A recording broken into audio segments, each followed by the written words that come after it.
When creating pretty much any business online, whether it's an affiliate marketing business, a blog, or anything else, the first question you'll often need to ask yourself is, what is it going to be about? Or to use the correct internet business parlance, what is your niche, or niche as some people pronounce it? A niche is a subject that will appeal to a specific audience. An example of a niche would be sewing.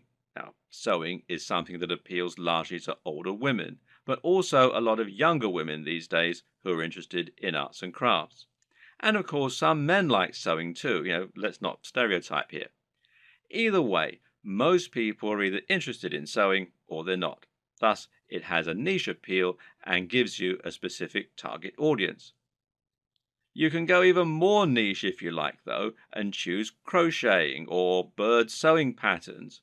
But the more niche you go, the more narrow your audience.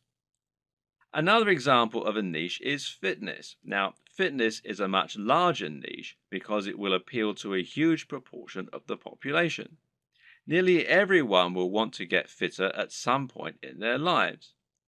It's still a very specific subject matter that will talk to a very specific type of person, but it's a much broader niche.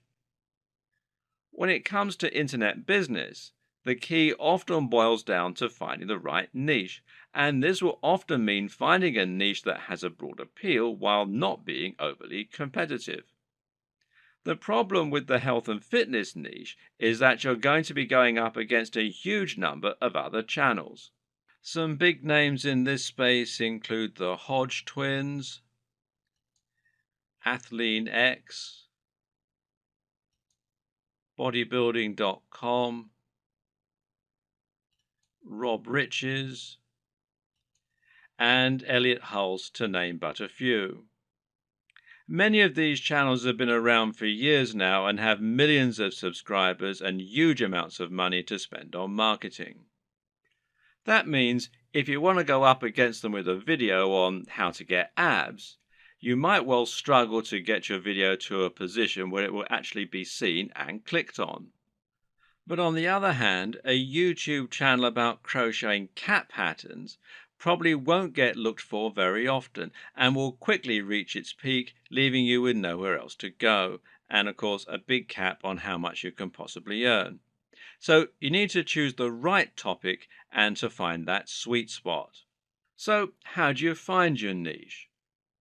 A good option is to start with the bigger niches and then to focus down and find yourself a smaller sub-niche within the niche. So to start with, let's look at what the very biggest niches are and what the most lucrative ones are.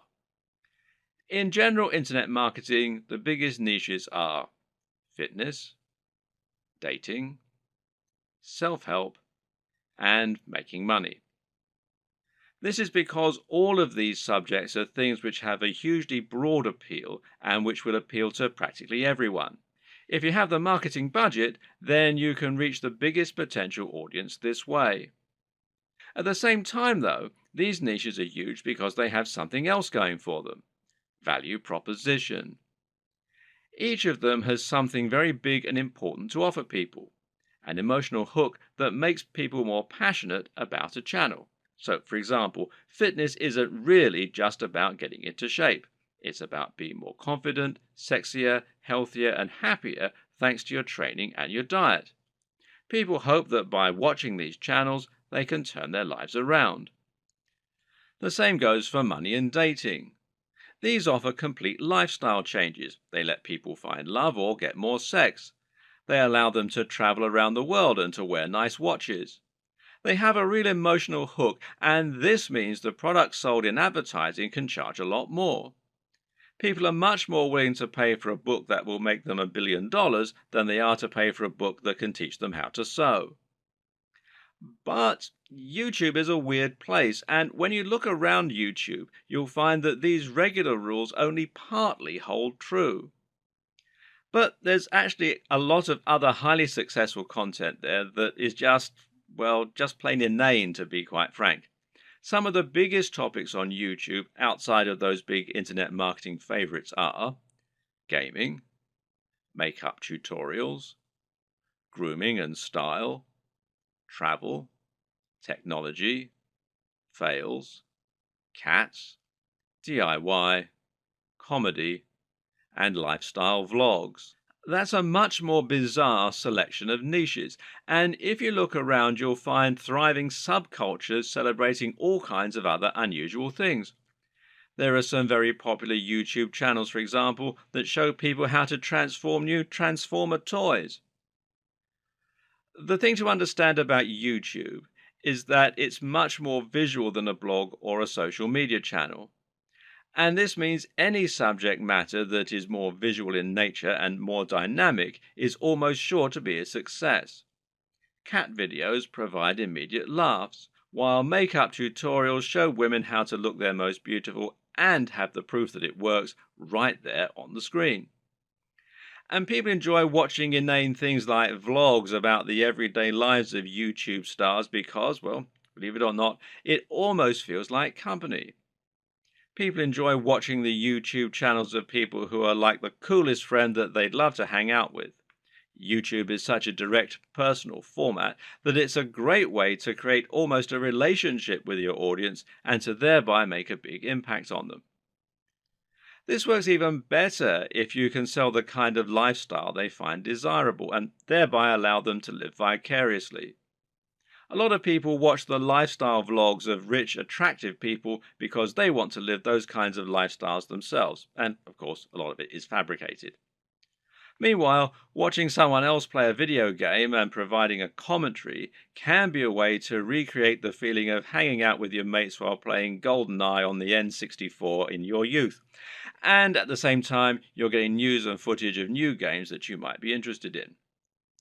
So, how do you bring all these disparate elements together into something that will really work for you? Well, that's a question only you can answer. But a good way to start is to take a broad niche that has a wide appeal and then focus down.